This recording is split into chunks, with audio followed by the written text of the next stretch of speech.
আজকের প্রথম অঙ্ক, একটা আয়তক্ষেত্রের দৈর্ঘ্য প্রস্থের 4 গুণ। এটা একটা কন্ডিশন। একটা আয়তক্ষেত্র কেমন আমি জানি না, কিন্তু যদি আয়তক্ষেত্রটা দেখতে এরকম হয় তাহলে তার দৈর্ঘ্যটা প্রস্থটার 4 গুণ। এবার প্রস্থকে যদি আমি তর্কের ক্ষেত্রে এক্স ভাবি, তাহলে দৈর্ঘ্যটা হবে তার 4 গুণ বা 4x।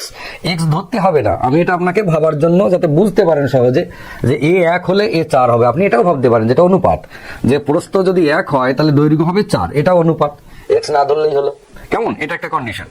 আর কি বলেছে, যদি ওই আয়তক্ষেত্রের পরিসীমা 40 সেন্টিমিটার হয় তাহলে তার ক্ষেত্রফল কত। এখন আয়তক্ষেত্রের যে পরিসীমা 40 সেন্টিমিটার বলে দিল, আমরা পরিসীমা মানে কি জানি? দুটো দৈর্ঘ্য দুটো প্রস্থের যোগফল। হ্যাঁ, অনেকের মনে হয় যখন আমি পরিসীমার কথা বললাম তখন মনে পড়লো 2 ইন্টু দৈর্ঘ্য প্লাস প্রস্থ। আসলে আমি যেটা বললাম সেটাই, দুটো দৈর্ঘ্য দুটো প্রস্থ, সেটা হচ্ছে 2 ইন্টু দৈর্ঘ্য প্লাস প্রস্থ। কিন্তু 2 ইন্টু দৈর্ঘ্য প্লাস প্রস্থটা থেকে বেরিয়ে এসে যদি আমরা আয়তক্ষেত্রের পরিসীমার মধ্যে দুটো দৈর্ঘ্য আর দুটো প্রস্থের কথা ভাবি, তাহলে আমাদের অঙ্কটা বুঝতে সুবিধা হয়। কিরকম?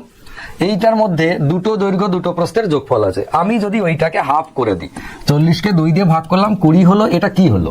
এই 20টা হচ্ছে একটা দৈর্ঘ্য আর একটা প্রস্থের যোগফল। কিন্তু কোনটা কত সেটা আমরা জানি। এটা আমাদেরকে জানাবে কে? এটা জানাবে এই কন্ডিশন। আমি দেখলাম দৈর্ঘ্য আর প্রস্থের যোগফলটা 20, কিন্তু কোনটা কত সেটা কে জানাবে? এই যে প্রস্থর থেকে দৈর্ঘ্য 4 গুণ বলেছিল, তো কোনো আয়তক্ষেত্রের প্রস্থর থেকে দৈর্ঘ্য যদি 4 গুণ হয় তাহলে দুজন মিলে কত? দুজন মিলে কিন্তু 5 গুণ, কেননা এ 1 গুণ আর এ 4 গুণ, তাহলে দুজন মিলে 5 গুণ, দুজন মিলে 20। তার মানে আমি কি ভাবলাম, 5 গুণ মানেই কিন্তু 20, তাহলে 1 গুণ মানে কত? 1 গুণ মানে 4। এই যেটা পেয়ে গেলাম, আমার অঙ্ক হয়ে গেল। 1 গুণ মানে 4 মানে কে? তার মানে হচ্ছে এই যে প্রস্থ বাই এক্স, এ হচ্ছে 4, আর যে তার থেকে 4 গুণ, এ হচ্ছে 16।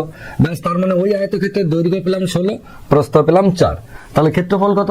4 16 64, 4 16 64 বর্গ সেন্টিমিটার। উত্তর হচ্ছে